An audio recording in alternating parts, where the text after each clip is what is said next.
Hello everyone, this is Marshall Gittler, Head of Investment Research here at FXPRIMUS, bringing you the Week in Focus for the week beginning August 8th.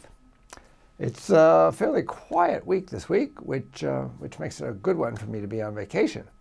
The main highlight of the week isn't in doubt.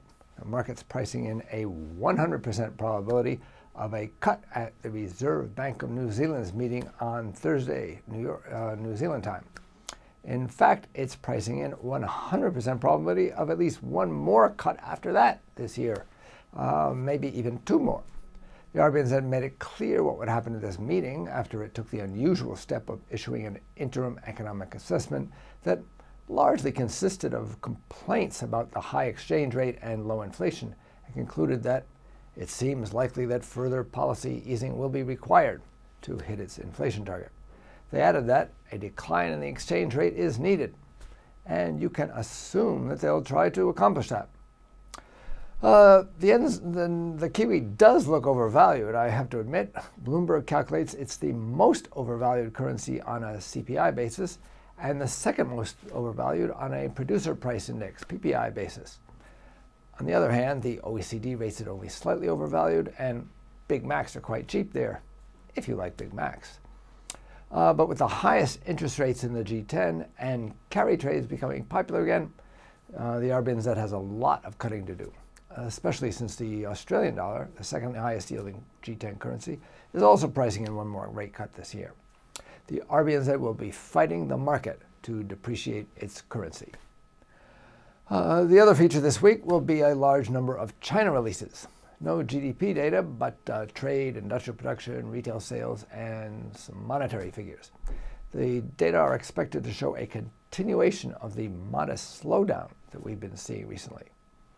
The biggest changes are expected on the financial side, where foreign FDI, aggregate financing, and money supply growth are expected to slow notably. Given the concern about bad loans in China, that's not necessarily a bad thing for future stability. I'd expect the data to be neutral to mildly encouraging for commodities and also for the commodity currencies. There's not much on the schedule from the U.S. this week. Today's labor market conditions index and tomorrow's job opening and labor turnover survey, the JOLTS report, are important to the FOMC as they evaluate the labor market, but they usually aren't market affecting. So the producer price index, the PPI, and the U of Michigan consumer sentiment survey are about it for the U.S. calendar. The UK data is still pre-Brexit, and so it's likely to be A, bad, and B, inconclusive. A fall in industrial production in June should be no surprise after the poor PMI figures. On the other hand, a small narrowing of the trade deficit may be taken as encouraging and could boost sterling. The second estimate of the Eurozone second quarter GDP comes out on Friday, which shouldn't be a big event. Then Japan's second quarter GDP will be announced on Sunday night or Monday morning Japan time. Growth there is likely to have fallen by more than half. However, as the government's already announced a supplementary package for the autumn, this is also likely to be considered old news, unless the estimates are far off.